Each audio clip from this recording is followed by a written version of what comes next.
Hey, cunts, don't forget to click the subscribe button.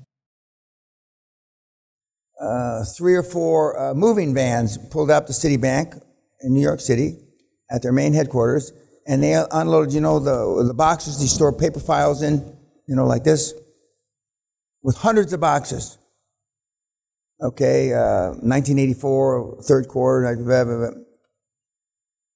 And when they got around to auditing for the bank's purposes a year later, and they opened up the boxes, they were full of telephone books.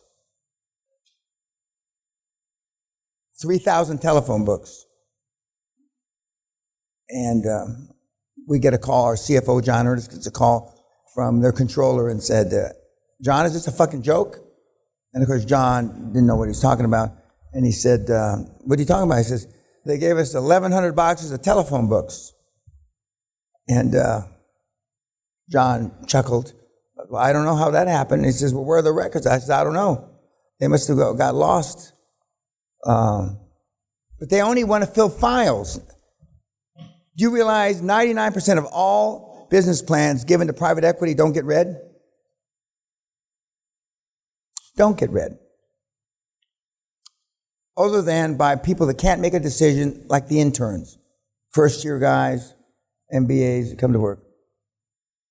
The way deals get done is your accountant went to school with a private equity guy, and he calls the guy and says, will you take a look at this deal? Otherwise, they don't get read. Yes, sir. You had a question?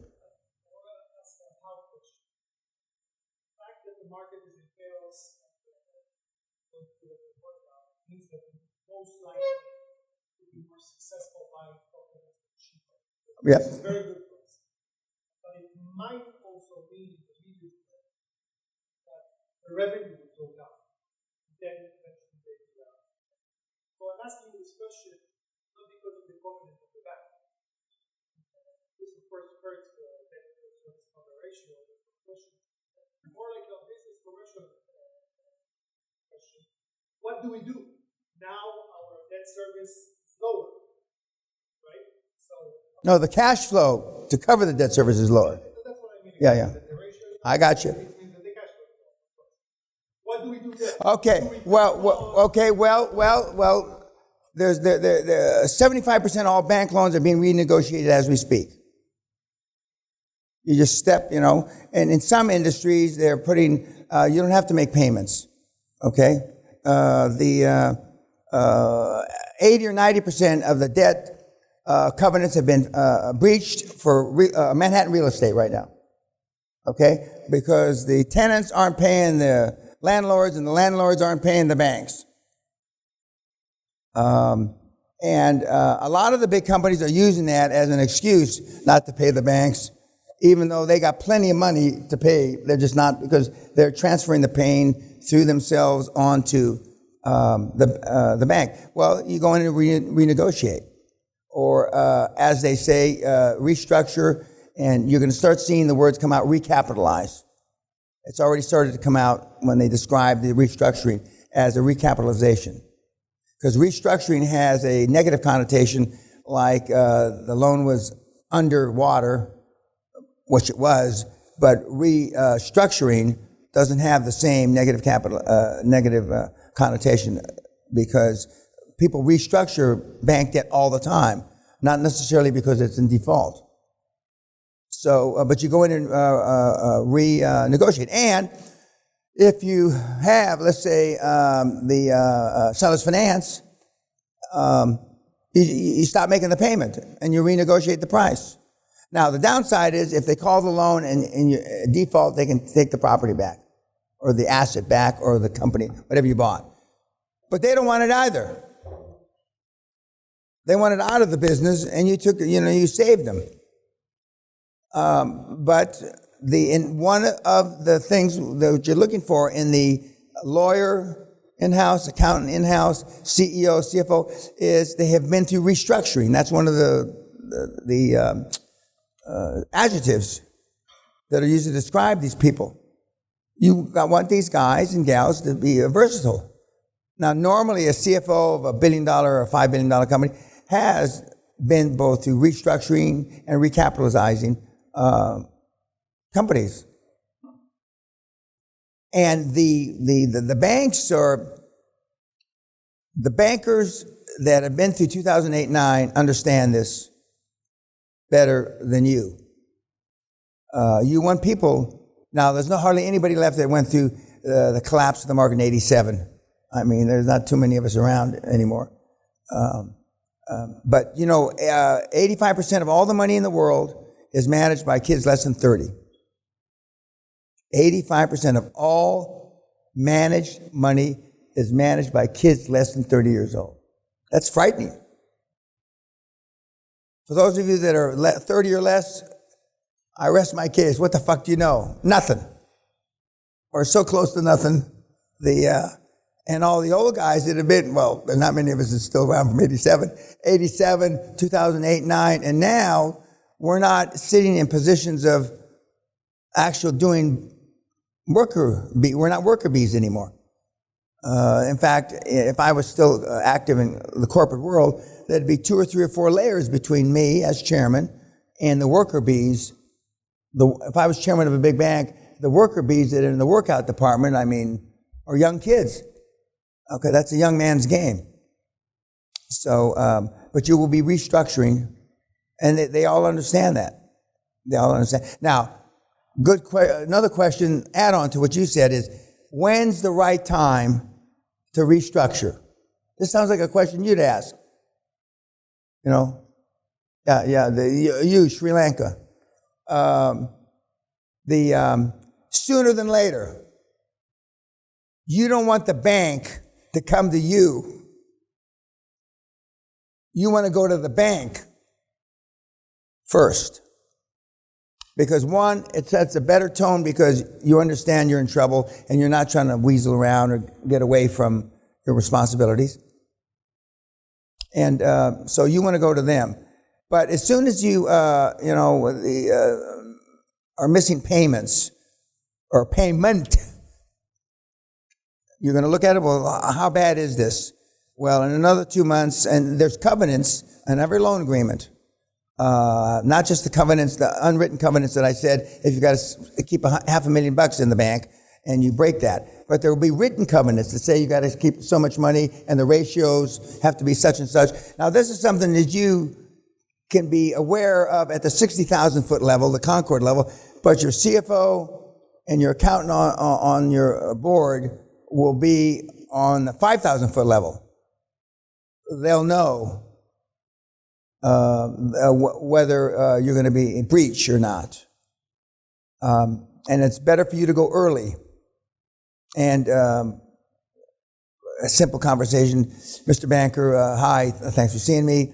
I don't want to be alarming, but it appears that we may breach a covenant. Now, you've probably already breached it, but you say, it looks like we may breach a covenant. And and I think we should have a talk, probably sooner than later, about how we can work this out. And you always assume the positive. You don't want them, you're going to run like shekels in the night, and try to dodge your responsibilities. And I say that because plenty of the kids panic and don't. But you want to be first to tell them. And you're always assuming that we can work it out. Not as Shekels is packing his bag with the cash from the bank, and getting his suitcases and renting a plane, from Israel to I don't know where. Would any of the Middle Eastern countries accept a Jew trying to get away? Now, yes. Even Trump did, yes. Yeah. Well, okay, you got a chance, Shekels. Yeah. When they go to the Abraham thing. Oh, Abraham. He was moving from place to place. Oh, Lord. Other questions? Okay, well, you. Yeah. About the affirmations, I have my affirmations set up, quite bodacious. What should we do, affirmation for health? Well, one of I had 23 affirmations for 30 years. 15 of the affirmations had to do with my children and my close immediate family. My mom, my dad, they were still alive. My kid brother, and our children, and Sally. Okay? I'm happy and delighted that, for example, when the kids were little, you have a little kid, 8-year-old. Okay. I'm excited and thrilled that Derek has excelled in his athletic prowess because he was a really gifted athlete, and that he wants to play professional baseball. And I will do everything to encourage that end. Okay? For our daughter, it was, I'm happy and thrilled to see her get over her anger management, because she had anger management since she's 3 or 4. She broke the shin of her headmistress when she was 7 years old in school with a sweep kick. Broke the shin. I don't know where she got that, but and we had to get, well, fortunately, it was a Catholic school, so we were able to buy and make it better. And they moved her up a grade. But she would get hostile. For my parents, I wanted them to, I'm thrilled being able to, because we can afford it, and I'm happy to pay the money to make sure they end their life with quality. As it turned out, none of them got sick that way. They just went to sleep and to wake up. So,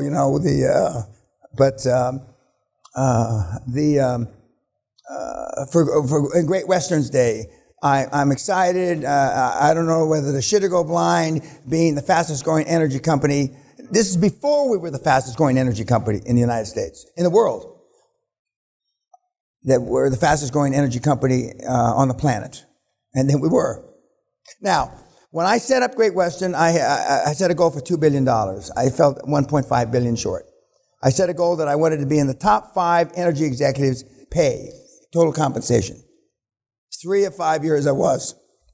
Because I knew if I was in the top 5, I'm going to be making 10, 20, 25 billion bucks a year. 3 out of 5 years I was. I set a goal that I wanted to be the 50th largest energy company on the planet. 50th. And that time, the company was called Zapata Energy. Zapata Energy was a Bush family company, the Bush's company. And when they threw me out in January 92, the Oil and Gas Journal, Great Western, 50th largest. Now, what are the odds? The 9 years before that, I said 50th. And when they threw me out, it was almost like, why did you throw me out? Oil and Gas Journal, 50th largest energy company on the planet. I mean, somebody works in his infinite wisdom. I mean, and the shit works.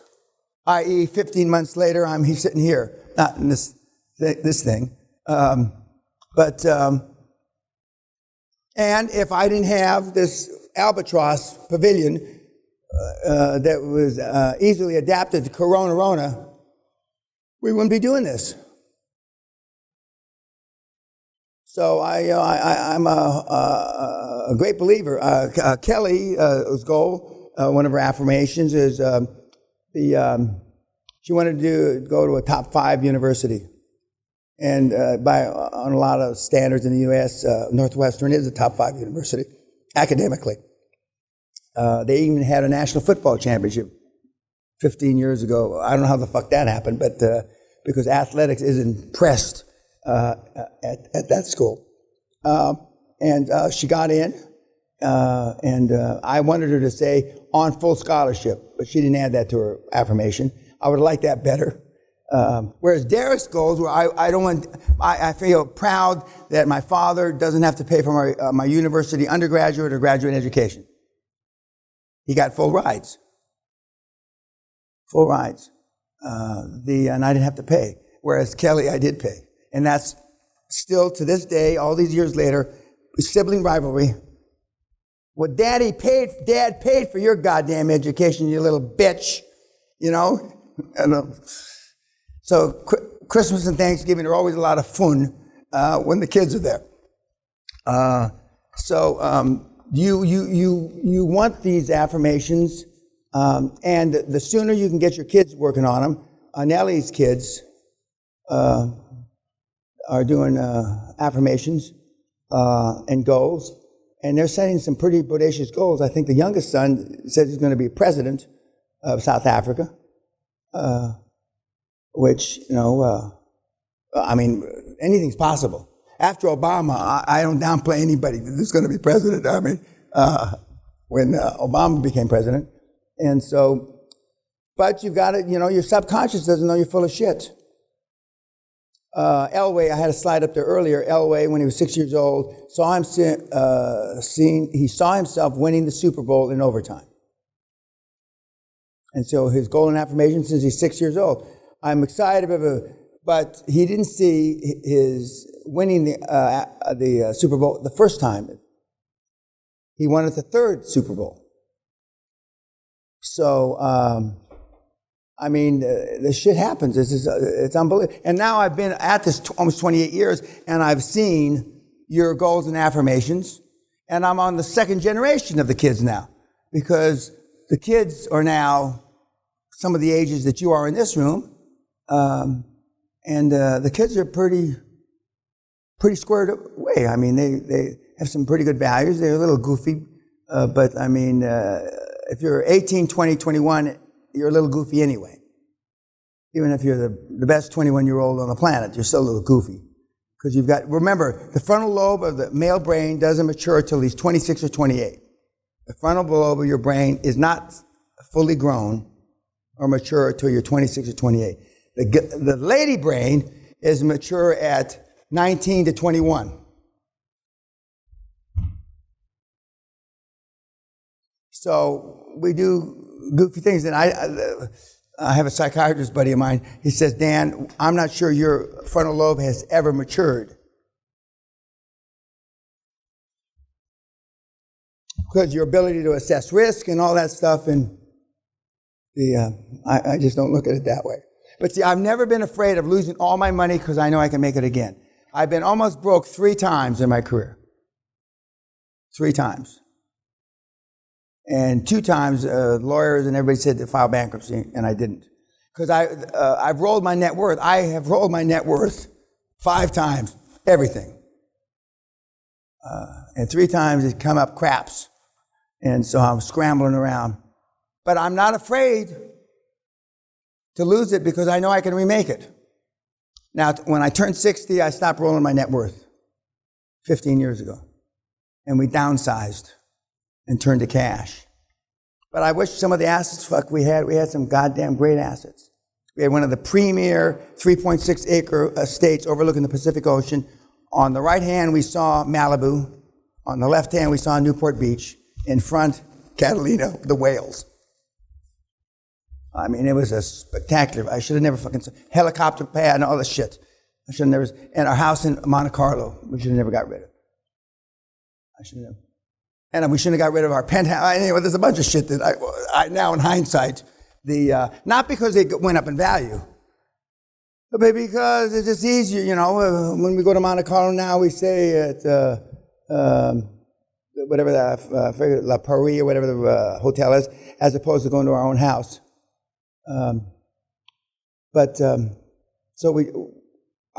Virtually everything. From my goals, I had a goal and aspiration. I wanted to, marry a virgin. I did. I wanted to have 3 kids. I did. I wanted to have 3 boys, but we slipped on that one. But Kelly is, got balls bigger than the boys. Any other questions? Okay, YouTube.